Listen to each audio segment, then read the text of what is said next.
तो परीक्षित ने उस कलयुग को छोड़ दिया। तो कलयुग कहने लगा कि हे प्रभु, मुझे कोई स्थान दे दो।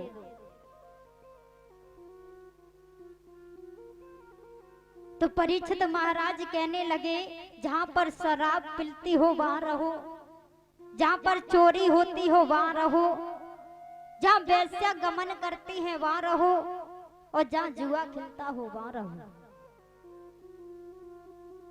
कलयुग कहने लगा, प्रभु आपने कोई स्थान ऐसा नहीं बताया जहां पर मैं चैन से सो सकूं।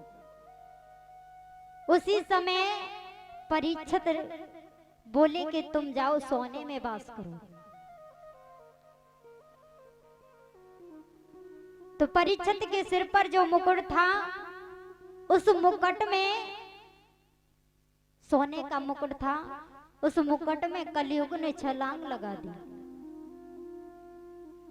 और जो परीक्षित के सिर पर मुकुट था, वो मुकुट महाभारत के युद्ध में से जरासंध को मारकर और भीम जीत कर के लाए थे। और ये मुकुट अनीति का था।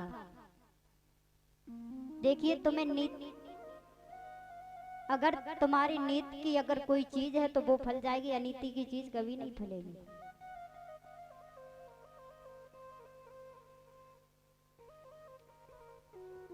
तो वो ही मुकुट भीम ने उस मुकुट को एक बक्से में बंद करके रख दिया और कह दिया, इस बक्से को कोई ना खोले। तो परीक्षित ने उस बक्से को खोल लिया और जो वो मुकुट था वो अपने सिर पर धारण कर लिया।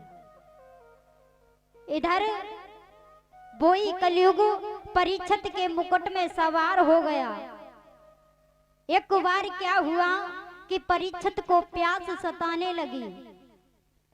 तो परीक्षित प्यास के कारण घूमते घूमते लोमस ऋषि के आश्रम पर पहुंचे, जहां पर लोमस ऋषि अपनी समाधि लगाए हुए तपस्या में लीन थे,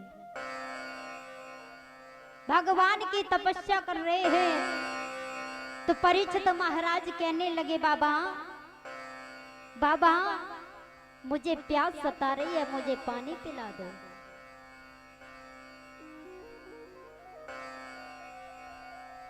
तो लोमस ऋषि ने कोई जवाब नहीं दिया, क्योंकि वो तो तपस्या में लीन है। तो परीक्षित कहने लगे, मुझे ये लग रहा है ये बाबा ढोंगी है, इसने मुझे देख करके अपनी आंखें बंद कर ली, इसे इतना घमंड है। तो परीक्षित ने क्या किया, लोमस ऋषि के गले में मरा हुआ सर्प डाल दिया, क्योंकि उनके सिर पर तो कलयुग सवार था। अब माता बहनाएं कहती हैं अपने पति से कि अगर सोने के झाले ना बनवा दे तो हम अपने पियर के लिए नहीं जाएंगे, हैं? कहती हैं, लड़ती हैं अपने पति से। और जब इस मायकिया छिना ले जाते हैं तो कहते हैं लेगो लेगो लेगो, पकड़ियो पकड़ियो, हैं?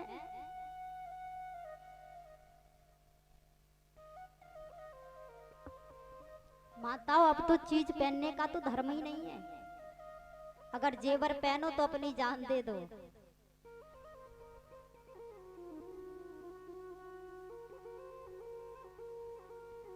परीक्षित ने लोमस ऋषि के गले में मरा हुआ सर्प डाल दिया। तो लोमस ऋषि के पुत्र थे श्रृंगी ऋषि।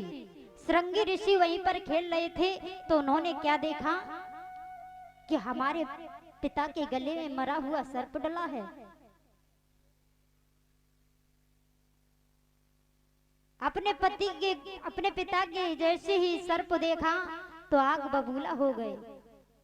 सोचने लगे, इस परीक्षित को इतना घमंड है, तूने मेरे पिता के गले में मरा हुआ सर्प डाल करके मेरे पिता का अपमान किया है। श्रृंगी ऋषि ने श्राप दे दिया, जा 7वें रोज तुझे तक्षक खा लेगा। परीक्षित महाराज देखिए, 7 ही दिन होते हैं और 7 ही दिन में मनुष्य आता है और 7 ही दिन में चला जाता है। 7 ही दिन कथा होती है, लेकिन आपकी श्रद्धा है जितने दिन करवाओ उतने दिन, और 7 ही कलश भरवाए जाते हैं।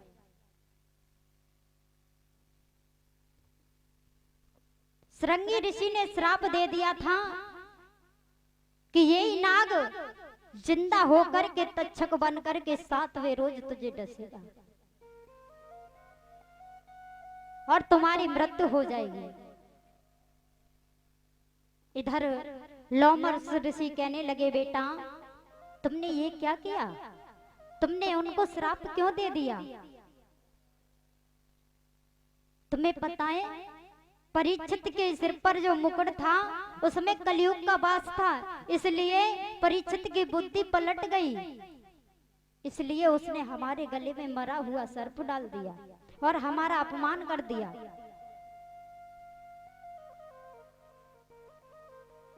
लोमस ऋषि कहने लगे, बेटा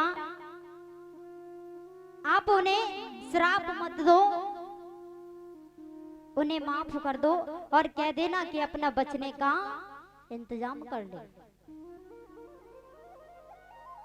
इधर परीक्षित सर्प डाल करके अपने राज्य में आए हैं और जैसे ही मुकुट उतारा तो सोचने लगे मैंने एक महात्मा का अपमान कर दिया है। जब तक उनके सर पर मुकुट था तब तक कुछ नहीं सोचा, क्योंकि उसमें कलयुग का वास था, और जैसे ही उस मुकुट को उतार करके रखा तो ही सोचा विचारी में लग गए। सोचने लगे कि मैंने एक महात्मा का अपमान कर दिया है, मैंने उनके गले में मरा हुआ सर्प डाल दिया है। इधर राजा परीक्षित अपने पुत्र जन्मेजय को राज्य दे करके और वैराग्य धारण कर लिया, योगी का भेष बना लिया और गंगा के तट पर आए हैं। जो परीक्षित ने पाप किया था उसे छिपाया नहीं है, सभी को बता दिया।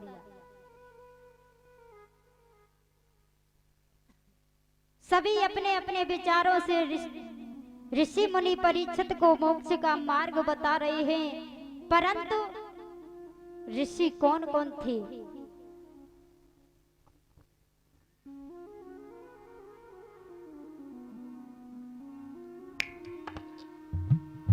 किसी व्यास वशिष्ठ पराशर ऋषि कितने ही जटिल तपस्वी थे।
सभी ऋषिगण 88,000 ऋषिगण गंगा जी के तट पर आए हैं बारी बारी से। सभी ऋषियों का आगमन हुआ, सभी एकत्रित हुए और परीक्षित भी एक योगी का वेश बना करके आए हैं कि राजन पहले श्रवण करो श्रोता के गुण दोष, वाचक में हो ज्ञान गुण सद्विद्या का कोश। श्री सूत जी समझाने लगे हैं कि हे राजन परीक्षित, हमारे नियमों को सुनो।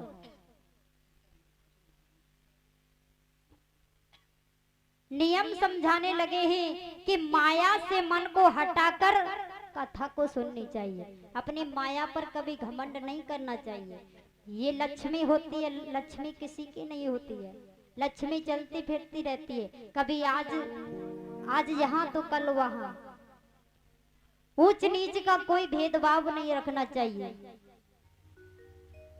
जाति का कभी भेदभाव नहीं रखना चाहिए। महाराज, जब मनुष्य को काटोगे तो एक ही खून निकलेगा, और भगवान के यहाँ जाएंगे तो एक ही पले में तौले जाएंगे।